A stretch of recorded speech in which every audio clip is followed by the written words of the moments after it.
Pada ibadah ini, firman hidup diambil dari Yesaya 11 ayat 10-14 dan Yohanes 12 ayat 32-36. Saya akan bacakan Yesaya 11 ayat 10-14. Maka pada waktu itu Taruk dari pangkal Isai akan berdiri sebagai panji-panji bagi bangsa-bangsa.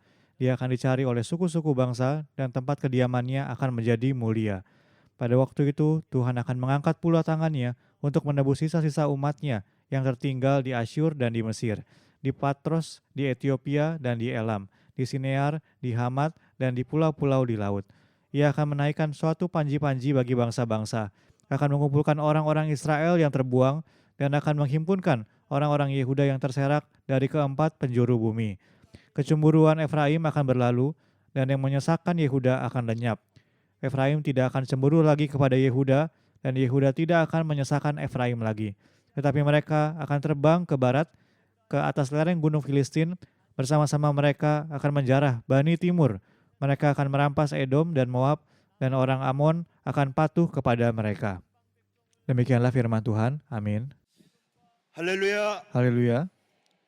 2026년도 Saya percaya bahwa retret musim panas tahun 2026 ini Allah akan mencurahkan tanpa henti kasih karunia yang luar biasa yang telah Ia persiapkan bagi kita semua. 2026년도 하계 대성회를 허락하신 하나님 앞에 감사드리고요. Saya bersyukur kepada Allah yang telah mengizinkan bisa dilaksanakannya retret musim panas tahun 2026 ini, dan juga terima kasih kepada seluruh jemaat saudara sekalian yang telah hadir. Pada konferensi kali ini telah hadir misionaris dan pendeta-pendeta dari luar negeri, dari Amerika, dari Mongolia, dari Mesir, dari Rumania, Malaysia, dari Sierra Leone. Mari kita sambut mereka. Terima kasih.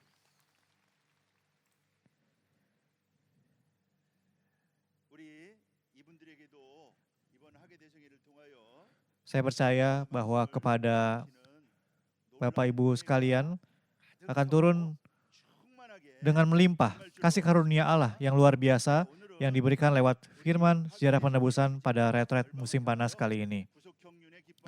Tema retret musim panas kita adalah angkat tinggi panji penyelenggaraan penebusan bagi segala bangsa dan pancarkan terang kebenaran dan kemuliaan. Dan kita akan berbagi kasih karunia lewat ibadah pembuka ini. Penyelenggaraan penebusan Allah adalah penebusan melalui salib Yesus Kristus.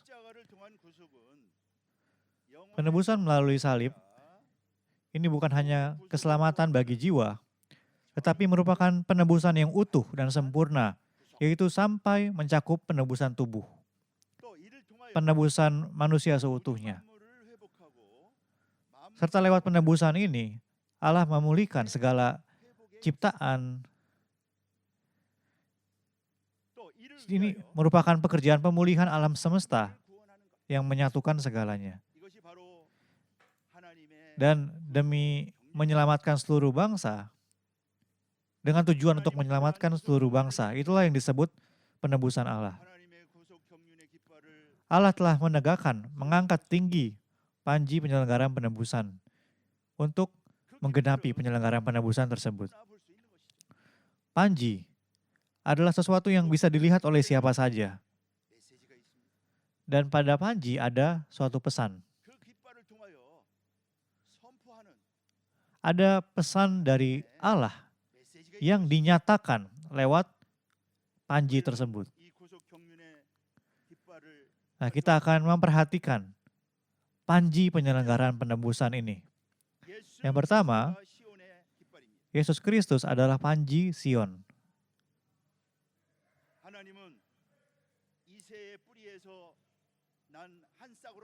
Di ayat kita hari ini, Yesaya 11 ayat 10, dikatakan bahwa Taruk dari pangkal Isai. Tuhan tetapkan Yesus Kristus, Taruk dari pangkal Isai, sebagai panji-panji bagi bangsa-bangsa.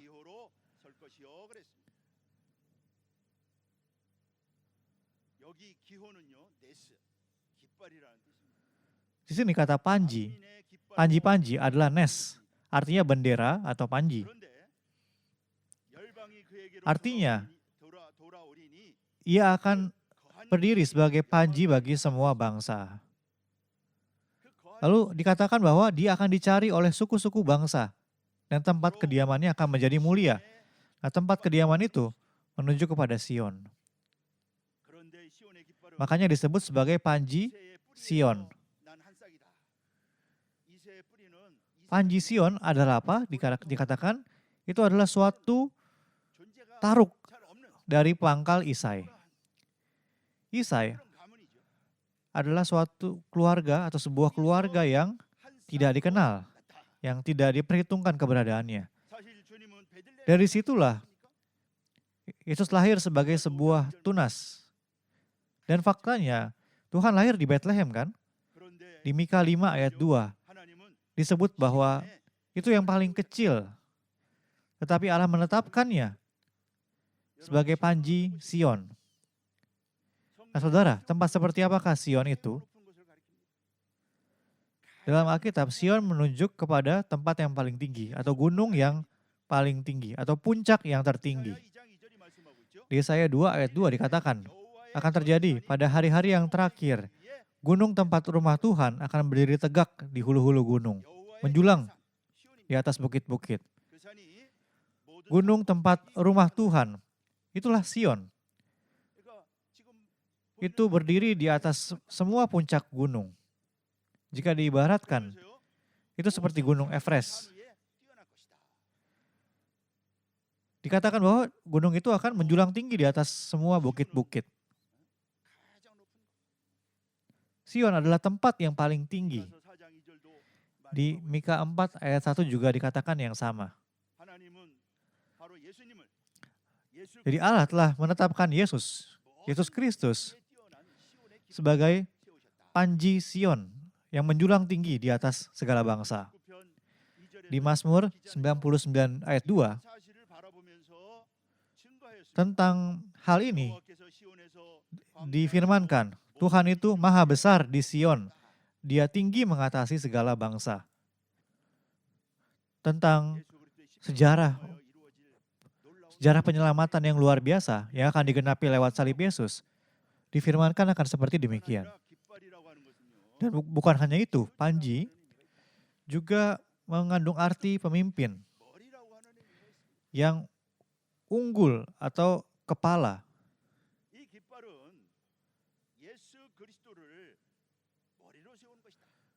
Panji ini adalah tentang menjadikan Yesus Kristus sebagai kepala. Menegakkan panji Sion artinya menetapkan Yesus sebagai kepala. Di Matius 23 ayat 10 dikatakan bahwa hanya Yesuslah sang pemimpin. Dikatakan jangan pula kamu disebut pemimpin karena hanya satu pemimpinmu, yaitu Mesias.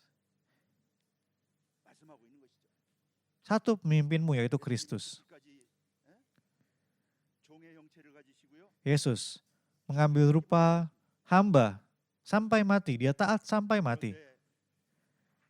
Tetapi Allah memberikan kepadanya nama yang melampaui segala nama.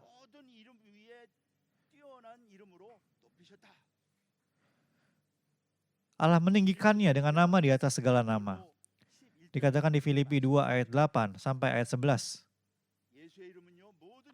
Nama Yesus adalah nama yang paling tinggi, yang sangat tinggi di atas segala nama. Oleh karena itu, segala lutut bertekuk di hadapan Yesus. Itulah panjinya. Panji yang bertuliskan nama Yesus. Panji dengan nama Yesus. Itulah panji Sion. Allah telah menetapkan Yesus sebagai yang utama. Menetapkannya sebagai kepala. Setelah Tuhan bangkit, di Matius 28 ayat 18, dikatakan bahwa kepadanya diberikan segala kuasa di sorga dan di bumi. Matius 28 ayat 18. Oleh karena itu, panji Sion adalah panji apa? Panji tempat bekerjanya, kuasa di sorga dan di bumi. Itu panji kuasa. Jadi panji Sion itu adalah panji yang luar biasa dahsyat. 이 깃발을 바라보는 것이고요. Kita memandang panji demikian.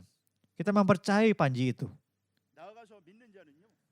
Dan lebih lagi, orang yang percaya akan menerima panji tersebut.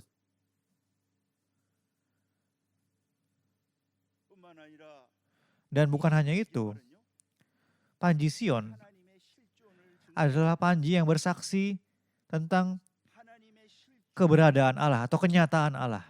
Panji yang memberitahukan tentang eksistensi Allah. 9편 11절 말씀 볼 때 Di Mazmur 9 ayat 11 atau ayat 12 di Alkitab Indonesia dikatakan Tuhan bersemayam di Sion.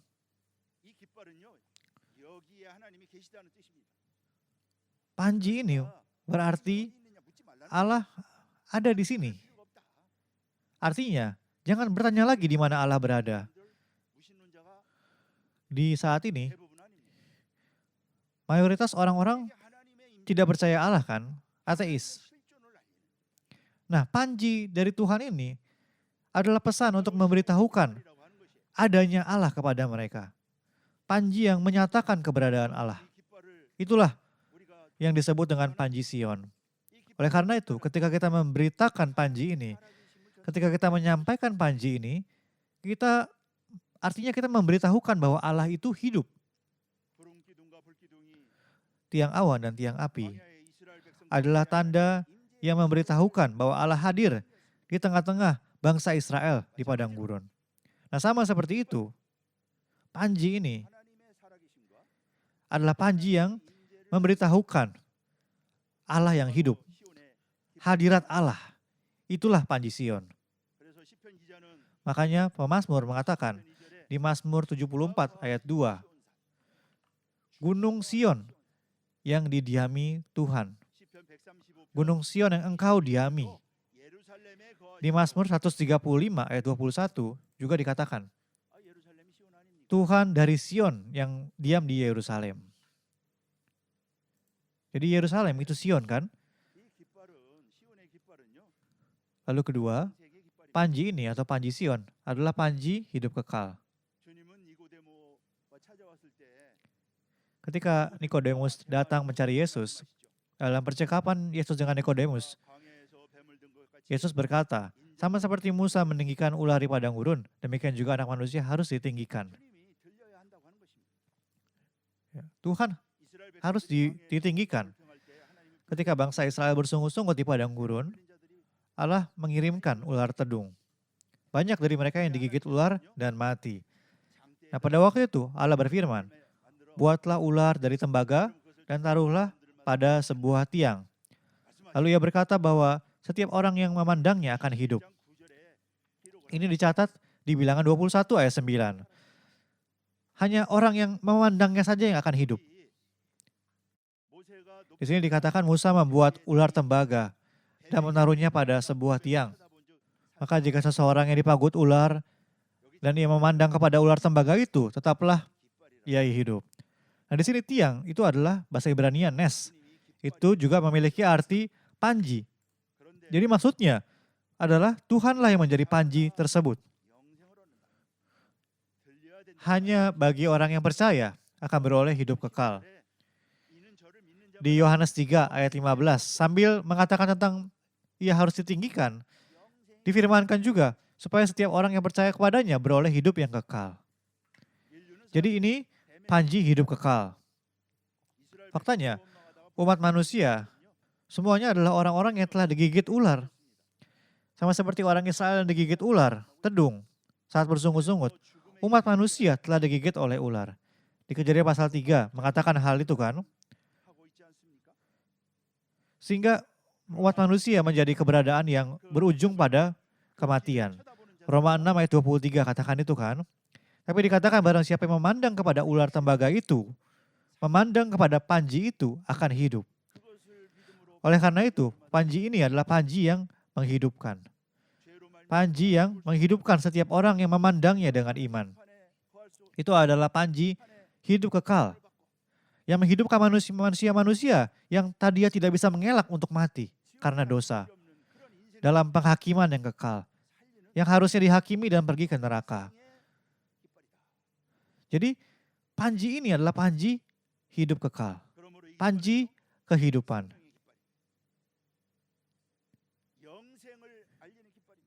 Panji yang memberitahukan hidup kekal.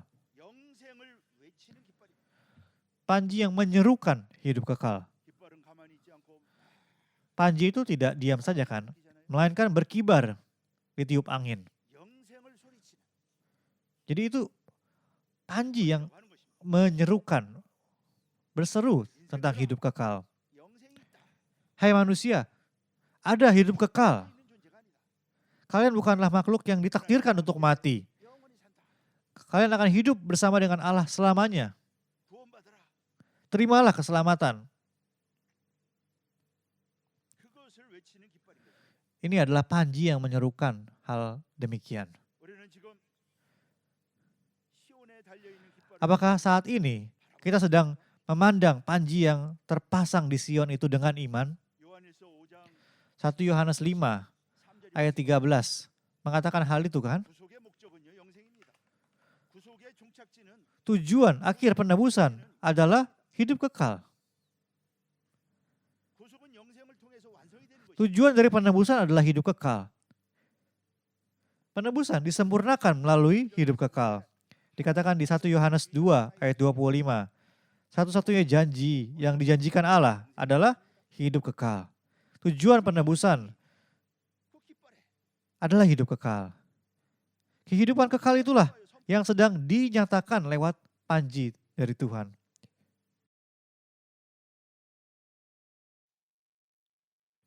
Upah dosa adalah maut, yaitu kematian. Akan tetapi karunia Allah adalah hidup yang kekal dalam Kristus Yesus. Roma 6 ayat 23. Panji dari Tuhan sedang mendeklarasikan fakta demikian. Yesus Kristus yang digantung tinggi di Golgota. Panji Sion itu adalah panji hidup kekal yang memberikan kehidupan kepada setiap orang yang percaya. Panji yang demikian itu sedang berkibar saat ini. Kita sedang memandang panji tersebut. Dan orang-orang yang percaya bisa dibilang mereka lah yang telah menerima panji itu. Di 1 Yohanes 5 ayat 11 katakan itu kan sampai 12. Yang ketiga, panji Sion adalah panji kasih karunia dan kebenaran. Panji kasih karunia dan kebenaran. Poin satu kecil, panji Sion ini adalah panji kebenaran. Penulis Mazmur bersaksi di Mazmur 60 ayat 4 atau ayat 6 dalam bahasa Indonesia. Kepada mereka yang takut kepadamu telah kau berikan panji-panji, tanda untuk berlindung terhadap panah, Selah. Dalam terjemahan lama dikatakan panji yang didirikan karena kebenaran. Dalam terjemahan lainnya. Jadi ini panji adalah panji kebenaran. Saudara, dasar dari firman itu kebenaran kan? Kebenaran adalah dasar atau inti dari firman. Dasar atau dalam bahasa Ibraninya adalah rosh, artinya kepala. Inti dari firman adalah kebenaran. Sesuatu yang sejati, sesuatu yang benar. Dikatakan bahwa firman Bapa adalah kebenaran. Tuhan mengatakan firman Bapa adalah kebenaran. Yohanes 17 ayat 17. Katakan itu kan? Tuhan sebelum memikul salib berkata kepada murid-muridnya, akulah kebenaran. Akulah jalan kebenaran. Yohanes 14 ayat 6 mengatakan hal itu. Jadi panji Sion adalah panji yang mendeklarasikan dan menyatakan kebenaran ke seluruh penjuru dunia. Itulah sebabnya panji ini adalah panji kebenaran. Ini fakta yang luar biasa. Tuhan bersaksi tentang kebenaran kepada Pilatus, di hadapan Pilatus. Pilatus tanya, apakah engkau raja? Lalu Yesus berkata, apa? Untuk itulah aku datang ke dalam dunia, memberikan kesaksian tentang kebenaran. Setiap orang yang berasal dari kebenaran mendengarkan suaraku. Yohanes 18 ayat 37. Apa kebenaran yang Yesus bicarakan? itu adalah bahwa Yesus adalah Raja. Bahwa jalan memikul salib yang ditempuh Yesus untuk menebus kita, itulah jalan kebenaran.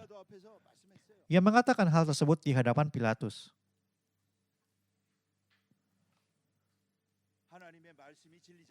Firman Allah adalah kebenaran. Firman Bapa adalah kebenaran.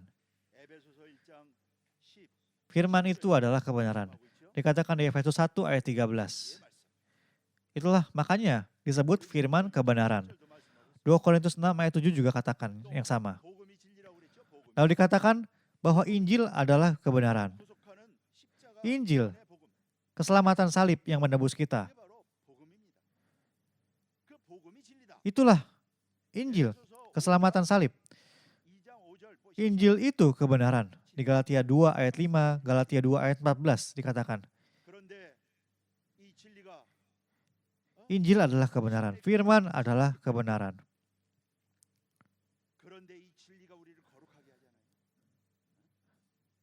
Panji Sion adalah panji kebenaran. Dan kebenaran itu menguduskan kita kan? Kebenaran menguduskan kita. Tuhan katakan itu di Yohanes 17 ayat 17. Oleh karena itu, panji Sion itu adalah panji yang seperti apa? Itu adalah panji yang menguduskan. Panji yang menguduskan kita. Ini sebuah fakta yang sungguh luar biasa.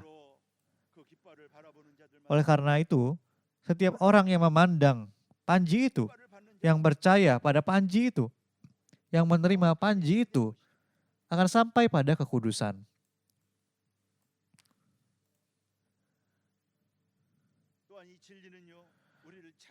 Kebenaran ini juga dikatakan itu memerdekakan kita. Kebenaran yang memerdekakan.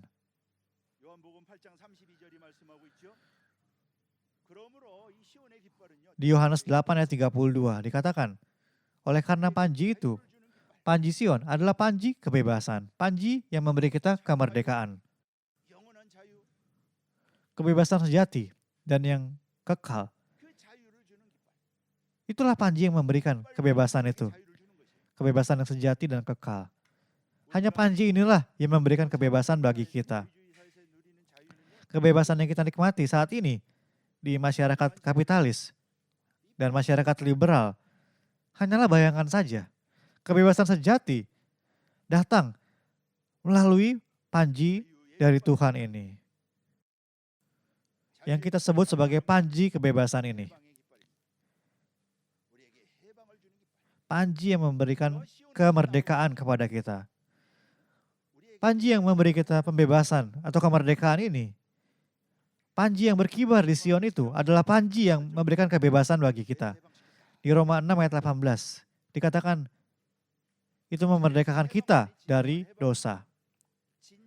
Dan hanya kemerdekaan dari dosa sajalah kebebasan yang sejati. Kebebasan yang kekal.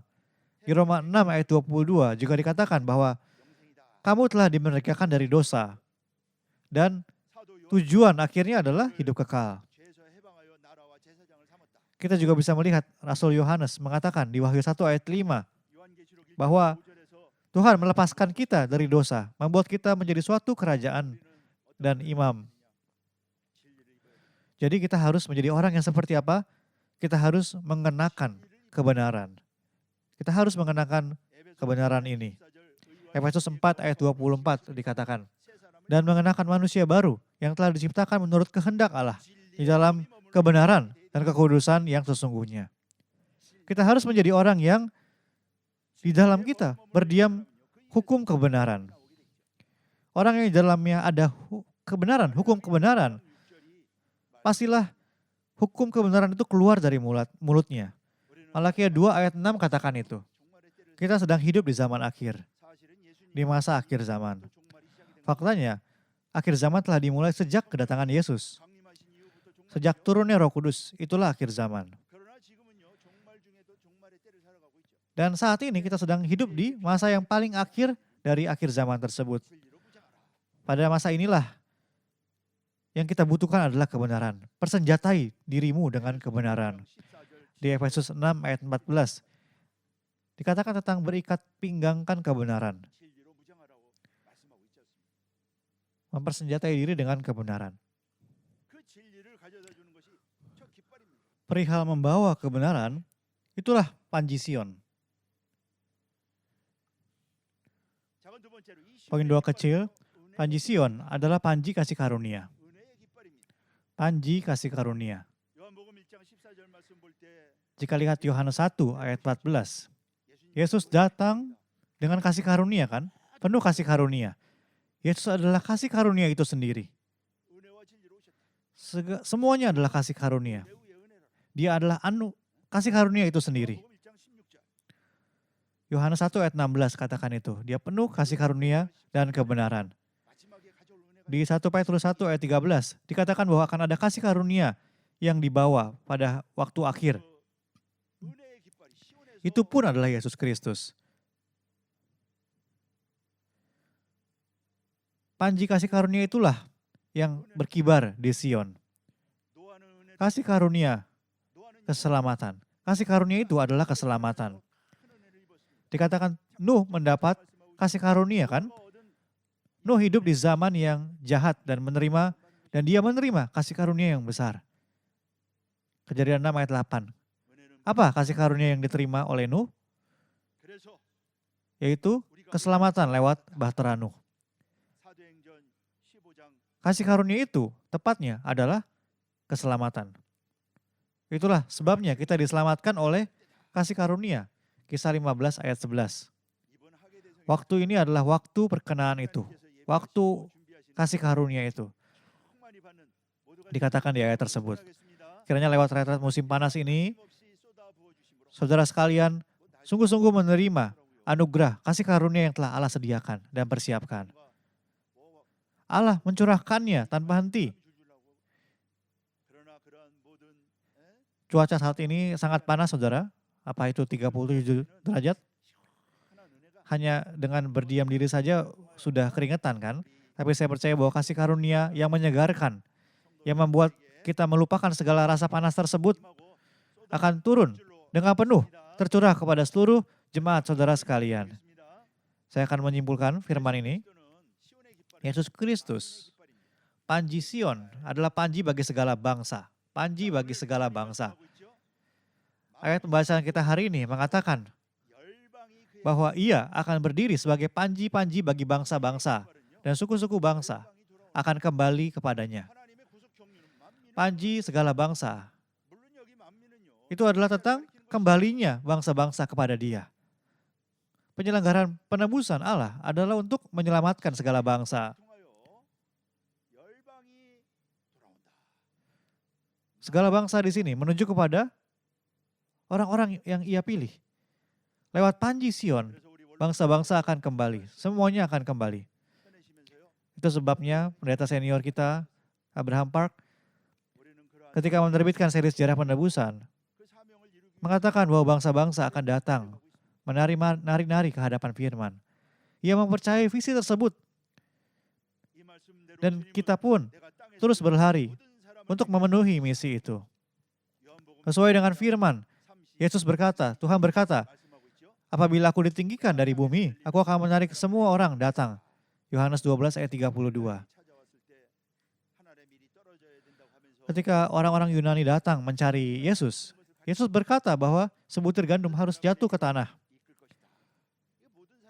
Apabila aku ditinggikan dari bumi, yaitu itu menuju kepada penyalipannya ya, maka akan menarik semua orang datang kepadanya. Allah menghendaki agar semua diselamatkan. 1 Timotius 2 ayat 4 katakan itu kan.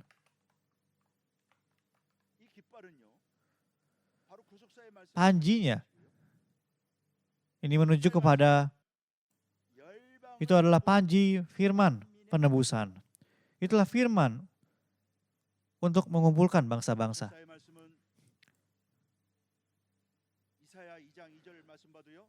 Dikatakan di Yesaya 22 bahwa lewat firman penebusan segala bangsa-bangsa akan datang berduyun-duyun.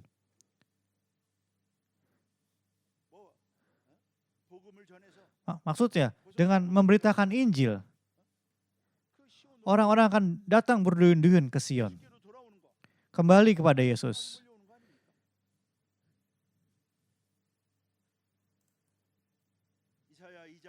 Di Yesaya 2 ayat 3 juga menyatakannya dengan tepat. Lalu di Mika 4 ayat 2 juga dikatakan, ayat 2 dan ayat 1, bangsa-bangsa akan berduyun-duyun ke sana. Inilah yang disebut panji bagi segala bangsa. Allah memberikan panji kepada segala bangsa, kepada Rasul Paulus. Paulus menyatakan hal ini di Kolose 1 ayat 25. Jadi faktanya Paulus adalah orang yang memegang erat panji ini dan berlari maju.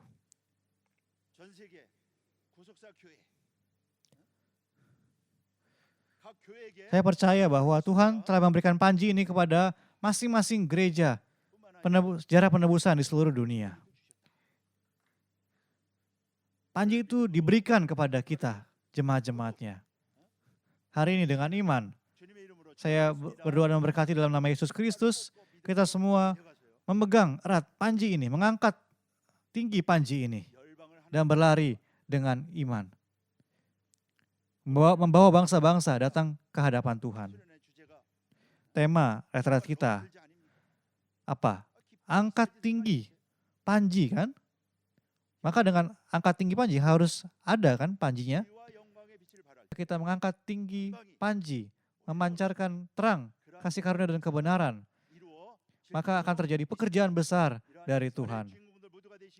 Kiranya kita semua senantiasa mengangkat tinggi panji yang Tuhan berikan kepada kita ini. Mari kita berdoa. Allah Bapa yang kami kasihi, kami mengucap syukur karena Engkau telah memberikan panji penebusan-Mu kepada kami. Bapa yang memberkati kami untuk bisa mengangkat dan berlari dengan panji ini. Bapa, biarlah panji penyelenggaran penebusan ini bisa diangkat dengan tinggi Bapa lewat retret kali ini. Biarlah terjadi pekerjaan misi di mana bangsa-bangsa dapat hadir, dapat datang ke hadapan-Mu Bapa. Kalau tuntun Bapa agar kasih karunia-Mu tercurahkan lewat retret ini. Allah Bapa, biarlah lewat panji bagi segala bangsa ini Bapa, kasih karunia-Mu dapat tercurahkan, kasih karunia-Mu yang besar dapat tercurahkan kepada bangsa-bangsa. Biarlah bukan hanya doa-doa terjawab, tetapi berkat-Mu kiranya sungguh hadir secara nyata lewat dalam kehidupan dari seluruh jemaat-jemaat kudus-Mu Bapa.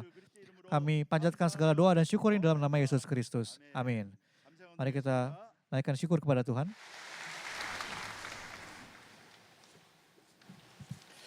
네, 많은 은혜 받았습니다. 우리 찬송 259장 하시겠습니다.